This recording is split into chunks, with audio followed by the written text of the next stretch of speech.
welcome to the Whiskey Lover Society with me, Latif. And today I am supposed to complete my series on the whiskies of the world that I purchased a while ago. I've decided to give it a miss.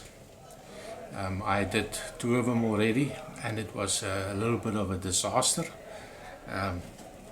I will add a link in the description if you want to have a look at some of the whiskies that I've done already.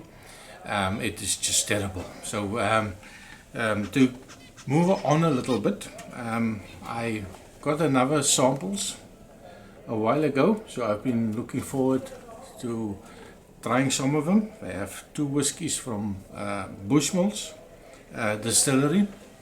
They have the Bushmills Irish whiskey, the triple distilled one, and they have the Black Bush.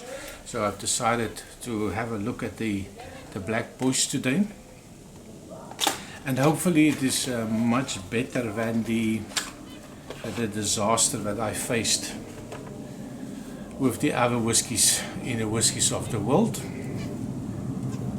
So for this review I decided to review the Bushmills Black Bush, and hopefully it's much better than the whiskies of the world that I've been tasting so far. So this is a whiskey from Bushmills distillery. It is a Irish whiskey, triple distilled, a nice golden color. Of course it is color is probably been added and it is been chill filtered. It is a mixture of grain whiskey and a mixture of the malt whiskey. It's a known age statement whiskey, bottled at 40% ABV, and it's matured in Olorosa sherry casks. So a little bit on the nose. The first thing that I get on the nose is apple, like a apple cider.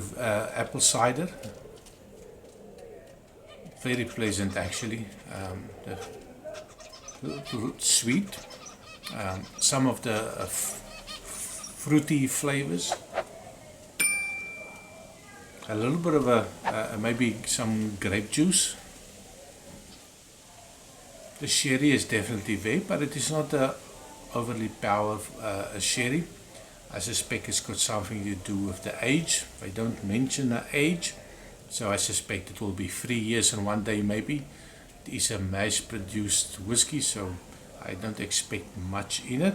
But the sherry note is there, but it is definitely not a huge sherry note.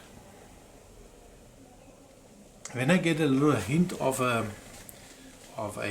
cinnamon, like apple and cinnamon tart, so that's quite pleasant for me. I do love cinnamon and I do like the vanilla note, so that is definitely there. Vanilla, definitely, quite a lot of vanilla notes. Ripe red apples. So it is cheap. I think you'll pay about 20 euros per bottle.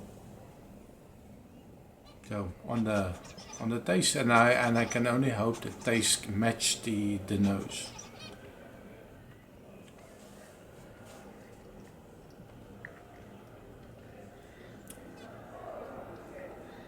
There is a little bit of a sweetness. The vanilla note definitely. I get the sherry. It's definitely not overpowering. It's not a sweet whiskey. A hint of sweetness is there. A little bit of a peppery snap that makes me think it is a higher ABV than the 40%. So with a little bit of a peppery note, and when the oaky tannins takes over, it is very oaky, and which is a little bit of a surprise to me, considering it is only supposed to be matured for maybe just over 3 years. So I don't know where all these tannins come from.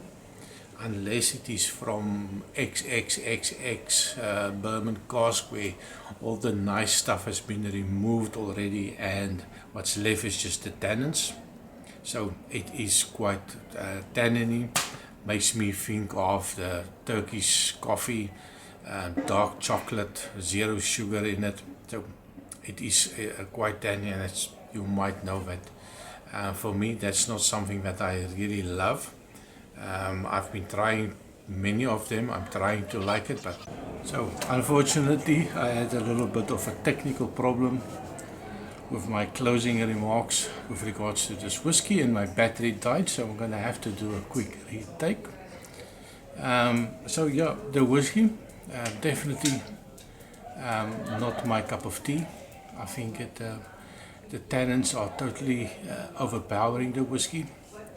The bitter notes is for me it's absolutely not nice, but I'm sure there's a lot of people that do like the tannins in a whiskey. This whiskey is for you if you like the sweeter type of whiskies with a lot less tannins. Of course, this one is definitely not for you.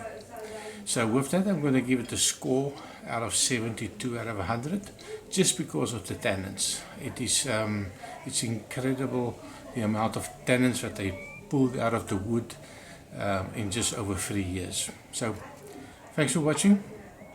Please remember to like and subscribe, and I'll see you next time. Cheers.